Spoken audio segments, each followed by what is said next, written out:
Good morning. Welcome to Morning Love, your daily dose of love, hope, and encouragement from here at Buckwheat Farms Magic Emporium and Ballroom. Glad you're here with us.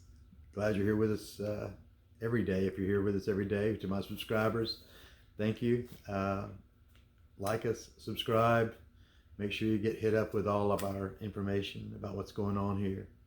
A couple of episodes back, I was talking about um, why be normal.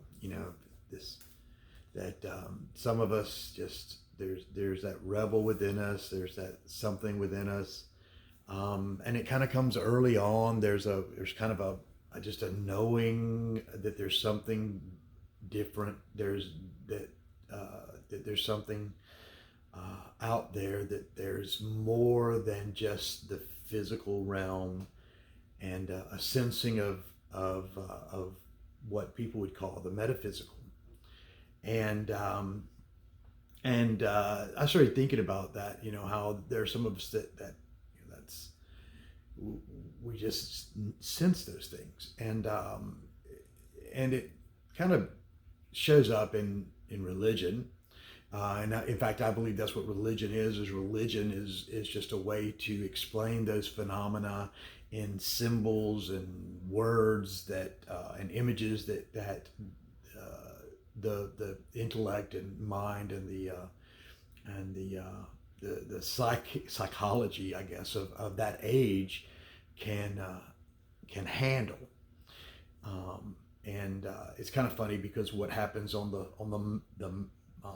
macro also happens on the micro. So what's happened over the course of humanity has happened over our individual lives. And so I kind of went through that stage of religion, and again, the religion, and the many of us who have this this intuitive, highly intuitive mindset, tend to go into more charismatic expressions of the religion. And of course, I did that, with charismatic expressions, and all the time trying to explain a phenomena, and basically put a static explanation over an ever-changing phenomenon.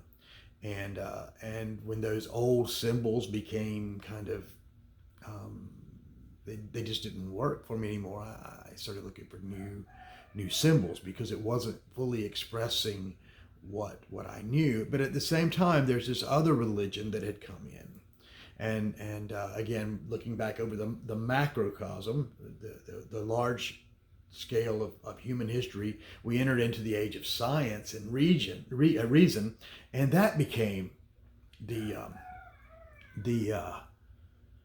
the religion of the day. It surpassed it just kind of supplanted the religion, and and again, there were certain symbols and images and things that we could relate to, as the mindset shifted, and kind of not and along a linear pattern, because it is kind of circular. We circle through, and maybe we were circling through a less intuitive and more reasoned based time in our collective travel through time, and so we become more reason based.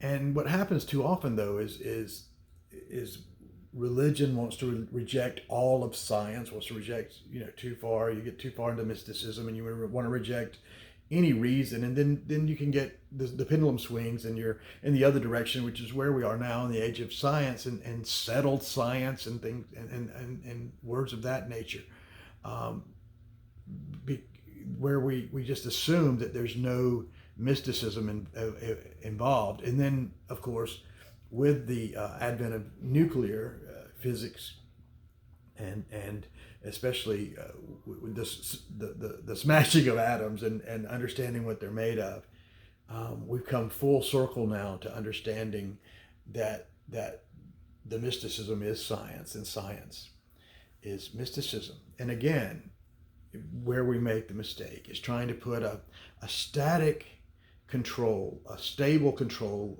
to say this block right here and this is how it's going to be forever, because the only constant is change, because the system is ever changing and ever shifting. And why is that? It's because it's life. And life is ever changing and ever shifting, because life is ever trying to survive. That's the common thing within us.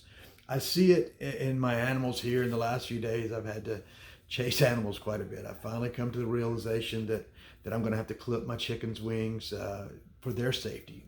They're flying over my back fence, but that whole thing is, no matter what I do to try to keep them in, they're going to try to find a way forward, a way out, a way beyond it, and it's something within us, and it is in our nature to want to survive, and that's that survival instinct.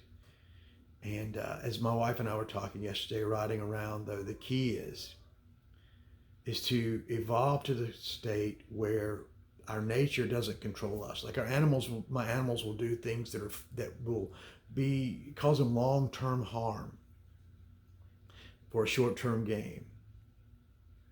And when we do that ourselves, we're devolving back to that nature.